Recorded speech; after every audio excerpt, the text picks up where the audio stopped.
Richard Bennett was a man the world admired. At 39, he owned a flourishing logistics company in London, drove the latest cars, and lived in a luxurious mansion just outside the city.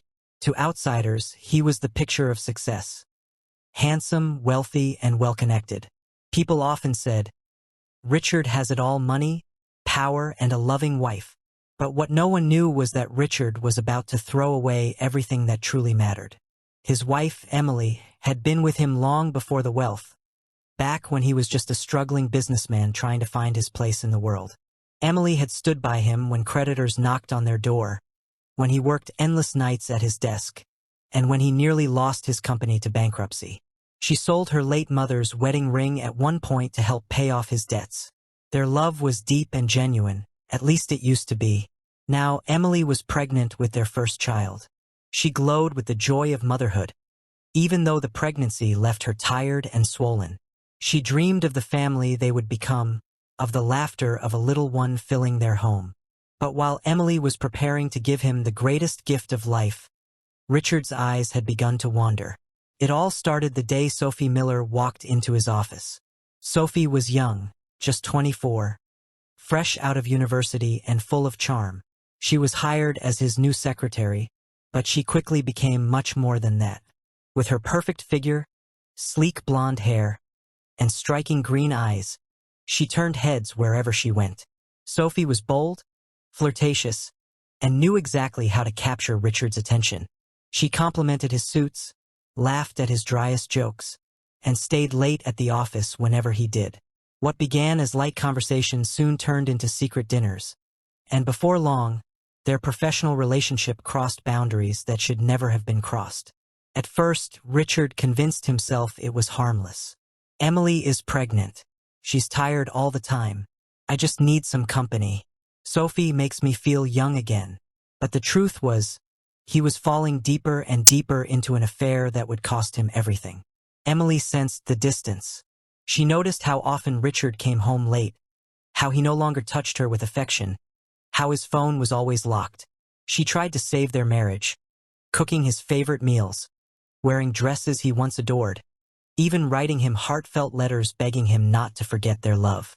But Richard had grown cold, his heart hardened by lust and pride. One evening, when she confronted him about his late nights, he snapped.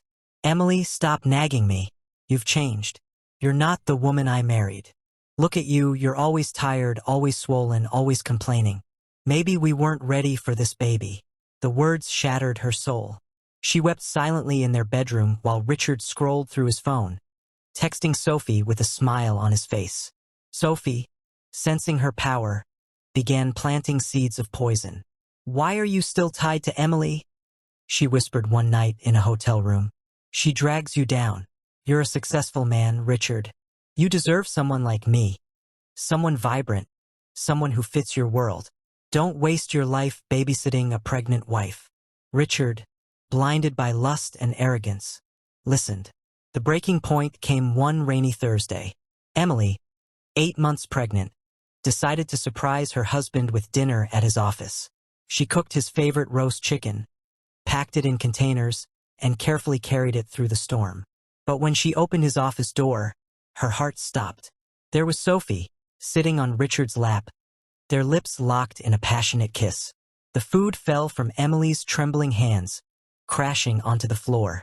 "Richard," her voice cracked, "is this what I've become to you? A burden?" Instead of guilt, anger filled Richard's eyes. He shouted at her for embarrassing him in front of Sophie.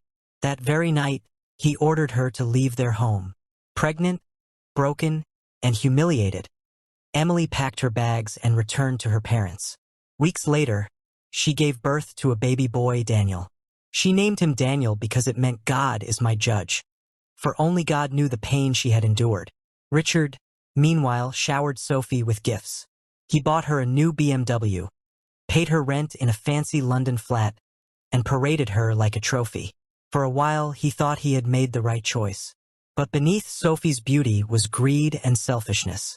She cared nothing for loyalty or sacrifice. She wanted luxury, not love.